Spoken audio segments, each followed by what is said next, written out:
A short while ago, President Trump landed in Doha, Qatar, the second stop on his three-day tour of the Gulf. He was received with fanfare. I-24 News Washington correspondent Mike Wagenheim is in Qatar and filed this report. Once again, U.S. President Donald Trump being extended the royal treatment, this time in Doha here on day number 2 of his Middle East journey. Trump leaving Riyadh earlier on today after meeting with new Syrian President Ahmed al-Shara. The two getting together for the very first time one day after Trump announced he would begin the process of lifting sanctions on Syria that were imposed during the previous regime of Bashar al-Assad. Now, Trump laying out a number of conditions that he wants to see the new Syrian regime meet going forward here. Those include signing on to the Abraham Accords, which would be a game changer in the Middle East for Syria. Also telling all foreign terrorists that they need to leave, deporting any remaining terrorists, including those from Palestinian factions and ISIS, a former alliance of al-Shara, and also assuming responsibility for any remaining ISIS detention centers there in Syria.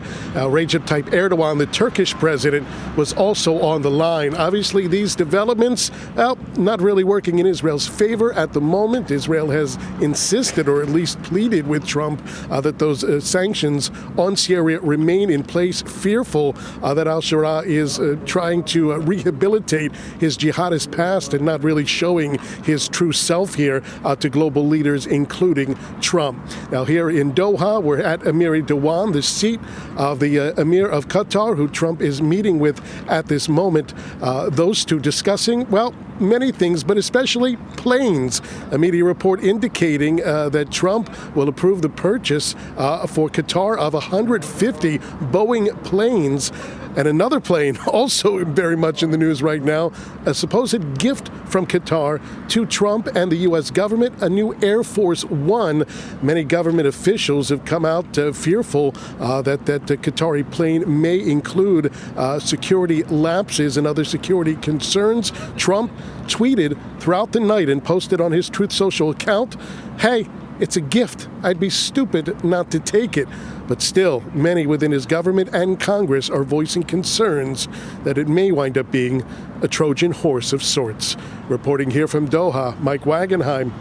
Hello and welcome to Middle East Now. And tonight it really is happening now. The Middle East, that is. The Eagle has landed again. The Grand Trump Middle Eastern escapade is only getting grander. And the question is not if it is changing, but rather how much the course of the region is changing. So without further ado, we want to cross now live to Doha. Our Mike Wagenheim with the American president's entourage there. Mike, it feels like a circus, really. Every show is more magnificent and glorious than the previous one. I would dare to ask you to recap that day.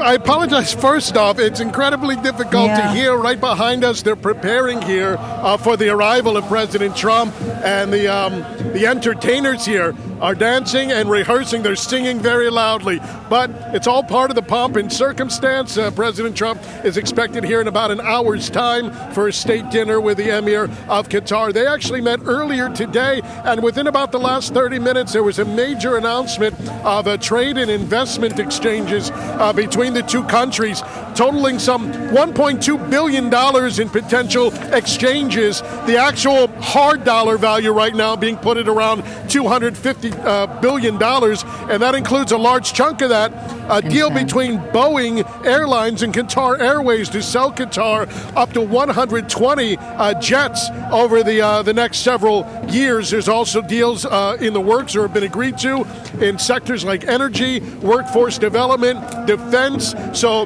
Donald Trump came in search of deals. He got his deals today here in Doha. But of course, there is not just the economic aspect of this trip, but especially when you're dealing with Qatar, a very substantial and consequential geopolitical aspect of it as well. Qatar more and more wants to be seen as this intermediary between different sides. And of course, that's very prevalent in the Israel-Hamas war. there have been the likes of Trump and his special envoy for the Middle East, Steve Witkoff, who have praised Qatar for their role in negotiating hostage release ceasefire in the Israel-Hamas war. But there are critics that have said that Qatar simply harbors Hamas, that they don't do enough to force Hamas essentially to release more hostages, to try to bring about not just an end to the war, but Hamas's surrender. Critics say it's in Qatar's hands, and it's the Americans that are doing too much pressuring on the Israelis and not enough pressuring on the Qataris here to try to get something done to finally bring the hostages home. There is a contingent of a U.S. team and an Israeli team also meeting on the sidelines here in Doha today, working on that very issue, even as Trump and his higher-level cabinet officials try to get these economic deals done. Yes, we'll of course get deeper into those deals and what is happening or not happening when it comes to the situation here in Israel. But Mike, set the atmosphere for us behind the scenes. You know, you're there with the entourage, with the Trump administration crew. What does it feel like? What is their mood? I would ask that. Well, Trump tends to bask in the royal treatment. He feels he should be welcomed at a certain caliber, even in Washington or in New York or in Mar-a-Lago, but even overseas. And if there's anybody that's going to give him the royal treatment, well, it's the royals, like Crown Prince Mohammed bin Salman. We saw him give him that personal tour around a World Heritage cultural site in Riyadh. What was that last night? It's all running together here. And then today, during his earlier visit to Emiri Dewan, that's the government seat where the Emir conducts his business, there was all sorts of pomp and circumstance. Horses out there, and camels, and dancers and singers, just like it's a whole production worthy of the Super Bowl or the Olympics. They want to make sure Trump feels the way he wants to feel, which is on par with the royals of the rest of the world. Yes, it doesn't get any glorious than this, I think. Mike Wagenheim there with the Trump entourage in Doha, waiting the American president to attend this festive ceremony there. Mike, thank you so very much for this update, and we want to dive now further into. So for the latest, we now go live to our senior U.S. correspondent, Mike Wagenheim. He joins us from Doha. He's at the Lusail Palace, and it sounds very festive there. President Donald Trump, Mike, looking for major achievements during this trip. So far, big meetings, warm interactions and exchanges between leaders, both in Saudi Arabia and Qatar. Lots of compliments too. What is the latest there? What can you tell us? Well, we're here awaiting the imminent arrival of President Trump. He's scheduled to pull up here in about 8 minutes' time for a state dinner with a Qatari emir.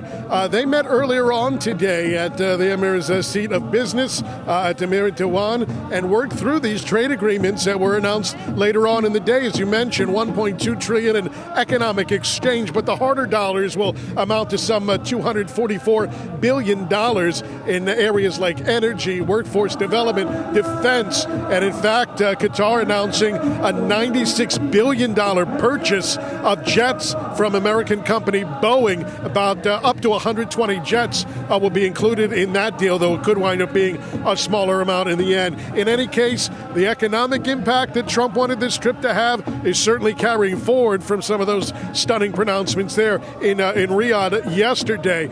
But, as you mentioned, it's not just economics like it was in Riyadh, at least up until his foreign policy speech last night. There is a significant and consequential geopolitical aspect here to the U.S.-Qatar relationship.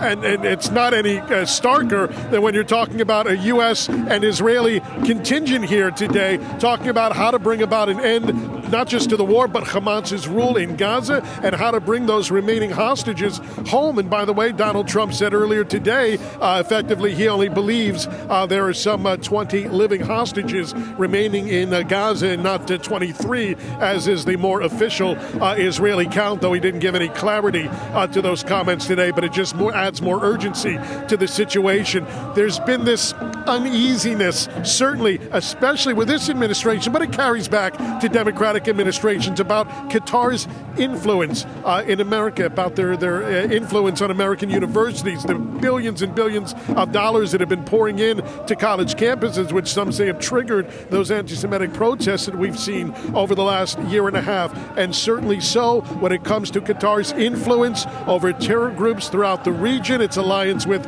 Iran, and its patronage of Hamas, and a failure that many accuse its American administration of having, of failing to hold Qatar to account and failing to push them, not the Israeli side, although some say that's needed as well, but to push Qatar into finally triggering Hamas's demise in Gaza for the greater good of the region. Trump has said, we heard it in his speech last night about the promise that the Middle East holds, about how all the paradigms of years gone by need to be thrown away, how there's so much potential. But then he comes to a place like this, knowing what Qatar is about, knowing how they have a negative impact on the region, and yet we see a very celebratory atmosphere, all these deals being announced that have nothing to do with the hostages. It kind of leaves one to wonder again exactly what the American position is and what the American goal is going forward here vis-a-vis the Qataris. Certainly top of mind for people here watching to see what comes out of those discussions in Doha in terms of securing the release of all the hostages. We're going to leave it for now, but we'll be coming back to our senior U.S. correspondent, Mike Wagenheim at Lusail Palace in Doha. Thank you, Mike. Also happening in Doha today, U.S. envoy Steve Witkoff and an Israeli negotiating team working to secure the release of the remaining hostages and reach a ceasefire deal with Hamas. Qatar, one of the mediators in this war, has hosted Hamas's political leaders for decades, a complicated partner while remaining a strong ally of Washington. I-24 News senior U.S. correspondent Mike Wagenheim is in Doha and filed this report from the Lusail Palace.